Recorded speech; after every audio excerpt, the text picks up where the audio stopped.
ನಮಸ್ಕಾರ. Info with Swati ಚಾನಲ್ಗೆ ಆತ್ಮೀಯವಾದ ಸುಸ್ವಾಗತ. SIR ಪ್ರಕ್ರಿಯೆ ಫಿನಿಶ್ ಆಯ್ತು. What next? ಏನ್ ಮಾಡ್ಬೇಕು?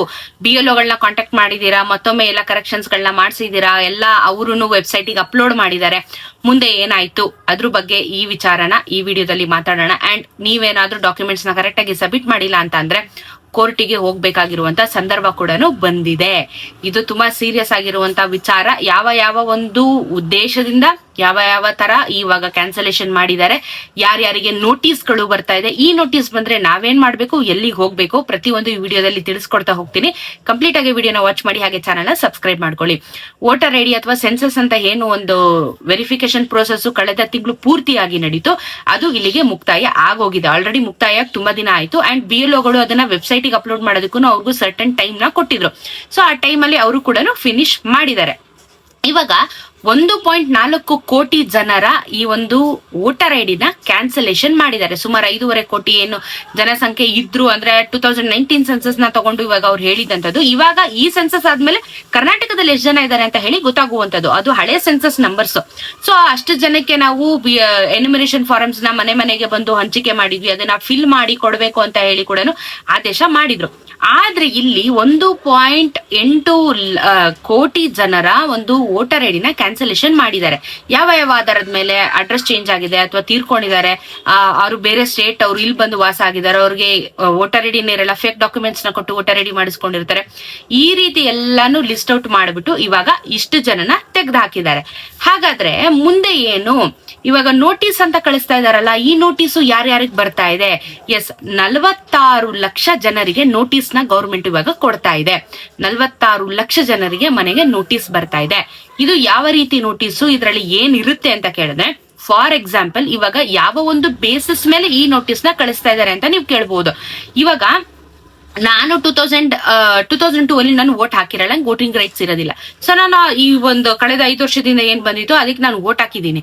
ಆದ್ರೆ ಇವಾಗ ನಾನು ಎನ್ಯುಮರೇಷನ್ ಫಾರ್ಮ್ ನ ಫಿಲ್ ಮಾಡ್ಬೇಕಾದ್ರೆ ನಾನು ಕ್ಲಿಯರ್ ಆಗಿ ನಾನು ಕೂಡ ವಿಡಿಯೋ ಮಾಡ್ಬೇಕಾದ್ರೆ ಅದನ್ನ ನಿಮಗೆ ಹೇಳಿದ್ದೆ. ಅಪ್ಪ ಅಮ್ಮಂದು ICPIP ನಂಬರ್ ಅಂದ್ರೆ ವೋಟರ್ ಐಡಿ ಕಾರ್ಡ್ ನಂಬರ್ ನ ಮೆನ್ಷನ್ ಮಾಡ್ಬೇಕು ಅಂತ ಕೂಡ ನಾನು ನಿಮ್ಗೆ ಕ್ಲಿಯರ್ ಆಗಿ ಹೇಳಿದೆ. ಸೊ ಇದನ್ನ ಅವರು ಮ್ಯಾಪಿಂಗ್ ಅಂತ ಕನ್ಸಿಡರ್ ಮಾಡಿದ್ರು. ಅಪ್ಪ ಅಮ್ಮಂದು ವೋಟರ್ ಡೀಟೇಲ್ಸ್ ನ ಹಾಕಿದ್ರೆ ಮಕ್ಕಳದು ಮ್ಯಾಪಿಂಗ್ ಡೀಟೇಲ್ಸ್ ಹೌದು, ಅವ್ರಿಗೆ ಇರೋದು ಅವ್ರದೇನೆ, ಇದು ಫ್ಯಾಮಿಲಿ ಒಂದೇ ಗ್ರೂಪ್, ಅಥವಾ ಅವರು ವೋಟಿಂಗ್ ರೈಟ್ಸ್ ಇರಲಿಲ್ಲ, ಸೊ ಅವರು ಪೇರೆಂಟ್ಸ್ ಹಾಕಿದ್ದಾರೆ ಅಂತ ಹೇಳ್ಬಿಟ್ಟು ಅದನ್ನ ಲಿಂಕ್ ಮಾಡಿದ್ರು. ಅದನ್ನ ಮ್ಯಾಪಿಂಗ್ ಅಂತ ಕರೆದು. ತುಂಬಾ ಜನ ಈ ಮ್ಯಾಪಿಂಗ್ ನ ಮಾಡಿಲ್ಲ ಅನ್ನೋದು ಇವಾಗ ಬರ್ತಾ ಇರುವಂತ ನ್ಯೂಸ್. ತುಂಬಾ ಜನ ಅಂದ್ರೆ ಯೂತ್ಸ್ ಗಳು ಯಾರಿದ್ದಾರೆ, ಅವರು ಫಸ್ಟ್ ಟೈಮ್ ವೋಟ್ ಹಾಕಿರ್ತಾರೆ, ಅವ್ರದ್ದು 2002 ಅಲ್ಲಿ ಲಿಸ್ಟ್ ಇರೋದಿಲ್ಲ, ಅಪ್ಪ ಅಮ್ಮನ ಡೀಟೇಲ್ಸ್ ನ ಕರೆಕ್ಟ್ ಆಗಿ ಕೊಟ್ಟಿರೋದಿಲ್ಲ.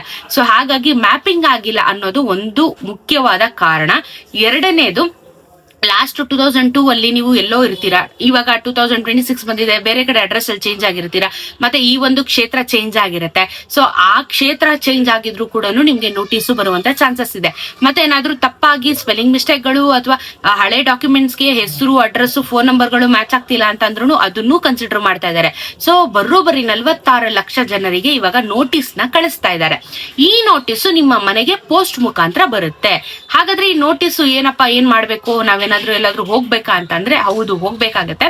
ಇದನ್ನ ಕೋರ್ಟ್ ರೀತಿಯಲ್ಲಿ ಅಂದ್ರೆ ಕೋರ್ಟ್ ಮಾದರಿಯಲ್ಲಿ ಇದನ್ನ ನಾವು ಸರಿ ಮಾಡ್ತೀವಿ ಅಂತ ಗೌರ್ಮೆಂಟ್ ಹೇಳಿದೆ.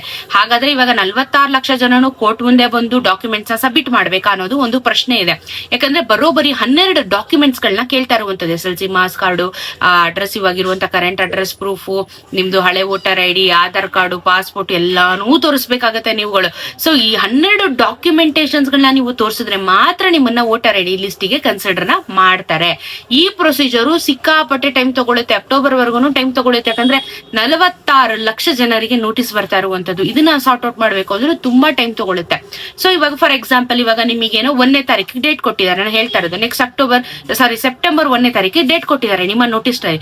ಆದ್ರೆ ನೀವು 1ನೇ ತಾರೀಕು ಇರೋದಿಲ್ಲ, ನಿಮಗೇನೋ ಕೆಲಸ ಇರುತ್ತೆ ಅಥವಾ ನೀವು ಇರೋದಿಲ್ಲ, ನೀವು ಹೋಗಿ ನಿಮ್ಮ ಒಂದು ತಾಲೂಕ್ ಕಚೇರಿಯಲ್ಲಿ ರಿಕ್ವೆಸ್ಟ್ ಮಾಡ್ಬೇಕು, ನಾನು ಇರೋದಿಲ್ಲ, ಸೊ ನನಗೆ ಇನ್ನೊಂದು ಡೇಟ್ ಕೊಡಿ ಅಂತ ಹೇಳ್ಬಿಟ್ಟು.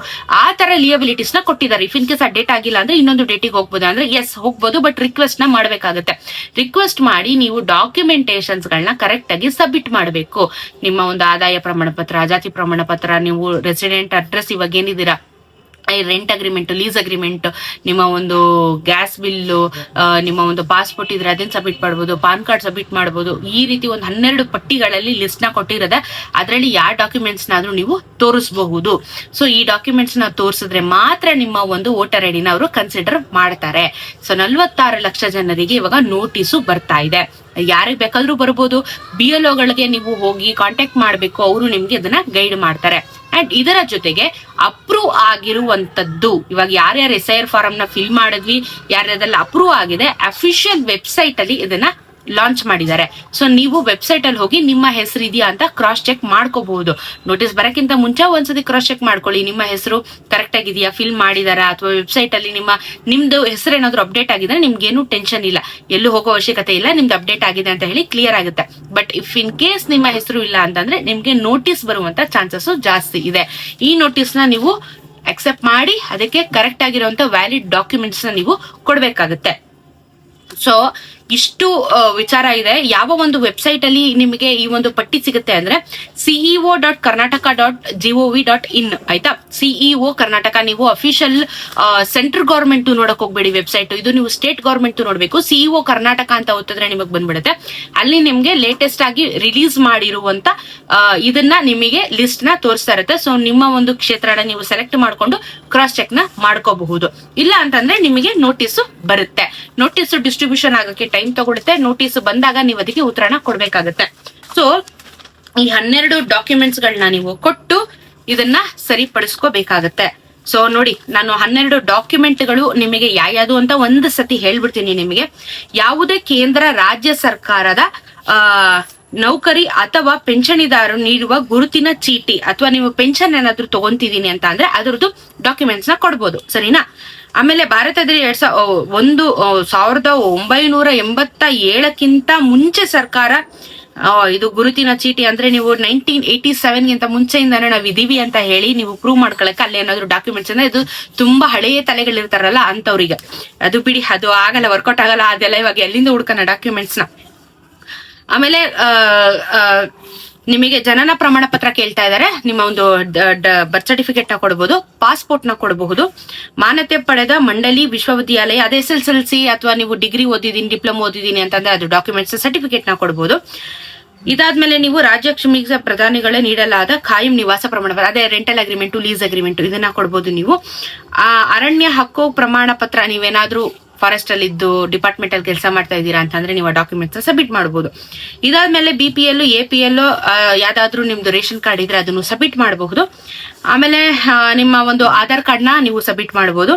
ರಾಜ್ಯ ಅಥವಾ ಸ್ಥಳೀಯ ಸರ್ಕಾರ ಅಧಿಕಾರಿಗಳು ಕುಟುಂಬ ರಿಜಿಸ್ಟ್ರೇಷನ್, ಈ ಫ್ಯಾಮಿಲಿ ರಿಜಿಸ್ಟ್ರೇಷನ್ ಮಾಡ್ಕೊಂಡಿರ್ತೀರ ಗೊತ್ತಾ, ಈ ಫ್ಯಾಮಿಲಿ ಟ್ರೀಗಳನ್ನ ಮಾಡ್ಕೊಂಡಿರ್ತೀರ ಗೊತ್ತಾ, ಅದನ್ನ ಸಬ್ಮಿಟ್ ಮಾಡಬಹುದು. ಯಾವುದೇ ಇವಾಗ ನೀವ್ ಯಾವ್ದೋ ಒಂದು ಪ್ರಾಪರ್ಟಿ ತಗೊಂಡಿರ್ತೀರಾ, ಪ್ರಾಪರ್ಟಿದು ಒಂದು ಅಗ್ರಿಮೆಂಟ್ಗಳಿರುತ್ತೆ, ಪ್ರಾಪರ್ಟಿ ಅಗ್ರಿಮೆಂಟ್ ಇರುತ್ತೆ, ಅದನ್ನ ನೀವು ಸಬ್ಮಿಟ್ ಮಾಡಬಹುದು. ಆಧಾರ್ ನಂಬರು, ಚುನಾವಣೆ ಆಯೋಗ ಸಂಖ್ಯೆ, ಓಕೆ 2007 ಸೂಚನೆ ಅನ್ವಯಿಸುತ್ತೆ. ಸರಿ, ಆಧಾರ್ ಕಾರ್ಡ್ ಕೊಡಬಹುದು ಅಂತ ಹೇಳಿದ್ದಾರೆ. ಅದೆಲ್ಲ ತುಂಬಾ ಡೀಟೇಲ್ ಆಗಿ ಡೇಟ್ಗಳನ್ನ ನೋಡಿದ್ರೆ ಕನ್ಫ್ಯೂಷನ್ ಆಗುತ್ತೆ. ಸೊ ನೋಡಿ, ಈ ರೀತಿ ಒಂದಷ್ಟು ಫ್ಲೆಕ್ಸಿಬಿಲಿಟಿನ ಕೊಟ್ಟಿದ್ದಾರೆ ಡಾಕ್ಯುಮೆಂಟ್ಸ್ ನ ನೀವು ಸಬ್ಮಿಟ್ ಮಾಡೋದಕ್ಕೆ. ನಾನು ಹೇಳೋದಲ್ಲ, ಮೇಜರ್ ಆಗಿ ನಿಮ್ಗೆ ಪಾನ್ ಕಾರ್ಡು, DL ಇದೆಲ್ಲ ವರ್ಕ್ ಆಗೋದಿಲ್ಲ. ಸೊ ಏನೇ ಇದ್ರು ನೀವು ರಿಜಿಸ್ಟರ್ ಆಗಿದ್ದೀನಿ, ನಾನು ಬೆಂಗಳೂರೊಳಗೆ ನಿಮ್ಮ ಇಟ್ಸ್ ಈಸಿ. ನೀವು ನಿಮ್ಮ ಒಂದು ಡೇಟ್ ಆಫ್ ಬರ್ತ್ ಸರ್ಟಿಫಿಕೇಟ್ ನ ಕೊಟ್ಬಿಟ್ರೆ ಆಗೋಯ್ತು. ಬರ್ತ್ ಸರ್ಟಿಫಿಕೇಟ್ ಕರ್ನಾಟಕದಲ್ಲಿ ಇದ್ರೆ ಮತ್ತೆ ಯಾಕೆ ಚಿಂತೆ ಮಾಡ್ತಾ ಇದ್ದೀರಾ? ಸೊ ಇಲ್ಲ ಅಂದ್ರೆ ನಿಮ್ದು ಯಾವ್ದಾದ್ರು SSLC, ಡಿಗ್ರಿ, ಇದು ಕಾಲೇಜ್ ಮಾರ್ಕ್ಸ್ ಕಾರ್ಡ್ಗಳಿದ್ರೆ ಅದನ್ನ ಕೊಡಿ, ಸಿಂಪಲ್ ಅಲ್ವಾ. ಸೊ ತುಂಬಾ ಕಾಂಪ್ಲಿಕೇಟ್ ಮಾಡ್ಕೊಳ್ಳೋದು ಬೇಡ. ಈ 12 ಡಾಕ್ಯುಮೆಂಟ್ ಅಲ್ಲಿ ಯಾವ ಡಾಕ್ಯುಮೆಂಟ್ ನಾದ್ರೂ ಕೊಟ್ಬಿಟ್ಟು ನಿಮ್ಮ ಒಂದು ವೋಟರ್ ಐಡಿನ ವಾಪಸ್ಸು ನೀವು ಮರಳಿ ಪಡಿಬಹುದು. ಲಿಸ್ಟ್ ನ ನಿಮ್ಮ ಒಂದು ಇದಕ್ಕೆ ಆಡ್ ಮಾಡ್ತಾರೆ ವೆಬ್ಸೈಟ್ಗೆ. ಸೊ ನೆಕ್ಸ್ಟ್ ಎಲೆಕ್ಷನ್ ಅಲ್ಲಿ ನೀವು ವೋಟಿಂಗ್ ನ ಹಾಕ್ಬಹುದು. ಇಫ್ ಇನ್ ಕೇಸ್ ನನ್ನ ಹತ್ರ ಯಾವ ಡಾಕ್ಯುಮೆಂಟು ಇಲ್ಲ ಅನ್ನೋದಾದ್ರೆ ನೀವು ನಿಮ್ಮ BLO ನ ಕಾಂಟ್ಯಾಕ್ಟ್ ಮಾಡ್ಬೇಕಾಗುತ್ತೆ. ಅಷ್ಟರಲ್ಲಿ ಯಾವ್ದಾದ್ರು ಡಾಕ್ಯುಮೆಂಟ್ ಇದ್ದೇ ಇರುತ್ತೆ. ಇಲ್ವೇ ಇಲ್ಲ ಅನ್ನೋರು BLO ನ ಕಾಂಟ್ಯಾಕ್ಟ್ ಮಾಡಿ ಅದಕ್ಕೆ ಏನು ಸೊಲ್ಯೂಷನ್ ಅಂತ ಕೊಡ್ತಾರೆ. ಬಟ್ ಇದು ಗವರ್ಮೆಂಟ್ ಇಂದ ಕೊಟ್ಟಿರುವಂತ ಪಟ್ಟಿ, ಇದನ್ನ ನೀವು ಪಾಲಿಸಬೇಕು, 100% ಪಾಲಿಸಬೇಕು. ಸೊ ನೋಟಿಸ್ಗಳು ಬರುತ್ತೆ, ಅದಕ್ಕೆ ಉತ್ತರ ಕೊಡಿ, ಡಾಕ್ಯುಮೆಂಟ್ಸ್ ನ ಕರೆಕ್ಟ್ ಆಗಿ ಸಬ್ಮಿಟ್ ಮಾಡಿ. ಇದಕ್ಕೆಲ್ಲ ಒರಿಜಿನಲ್ ತೋರಿಸಬೇಕಾಗುತ್ತೆ. ನೀವು ಜೆರಾಕ್ಸ್ ಇದೆ, ನನ್ನ ಫೋನಲ್ಲಿ ಇದೆ ಅಂದ್ರೆ ಆಗಲ್ಲ, ಒರಿಜಿನಲ್ ತೋರಿಸಬೇಕಾಗುತ್ತೆ. ಸೊ ನಿಮ್ಮ ಹಳೆಯ ಅಂದ್ರೆ ಎನ್ಯುಮಿನೇಷನ್ ಫಾರ್ಮ್ ನಿಮ್ಗೊಂದು ಕಾಪಿ ಕೊಟ್ಟಿದಾರಲ್ವಾ, ಆ ಕಾಪಿಯಲ್ಲಿ ನಂಬರ್ಗಳಿರುತ್ತೆ. ಸೊ ಆ ನಂಬರ್ BLO ನಂಬರ್ಗೆ ಕಾಲ್ ಮಾಡಿ ನೀವು ಅದನ್ನ ಎನ್ಕ್ವೈರಿ ಮಾಡ್ಕೋಬಹುದು. ಮತ್ತೆ ವೆಬ್ಸೈಟ್ ಅಲ್ಲಿ ಬಿಟ್ಟಿದ್ದಾರೆ, CO ಕರ್ನಾಟಕ ವೆಬ್ಸೈಟ್ ಅಲ್ಲಿ ಲಿಸ್ಟ್ ನ ದಯವಿಟ್ಟು ಹೋಗಿ ಚೆಕ್ ಮಾಡ್ಕೊಳ್ಳಿ. ಬಿಟ್ಟಿದ್ದಾರೆ ಏನು, ನಿಮ್ಮ ಲಿಸ್ಟ್ ಅಪ್ಡೇಟ್ ಆಗಿದೆಯೋ ಏನೋ ಅನ್ನೋದನ್ನ CO ಕರ್ನಾಟಕ ವೆಬ್ಸೈಟ್ ಅಲ್ಲಿ ಚೆಕ್ ಮಾಡಿ. ಓಕೆನಾ? ಸೊ ಏನೇ ಡೌಟ್ ಇದ್ರು ಕಮೆಂಟ್ ಅಲ್ಲಿ ತಿಳಿಸಿ, ಉತ್ತರ ಕೊಡ್ತೀನಿ. ಇದಿಷ್ಟು ಅಪ್ಡೇಟ್ ಇದೆ SIR ನ ವಿಚಾರವಾಗಿ. ಸಿಗೋಣ ಇನ್ನೊಂದಷ್ಟು ವಿಡಿಯೋ ಅಲ್ಲಿ.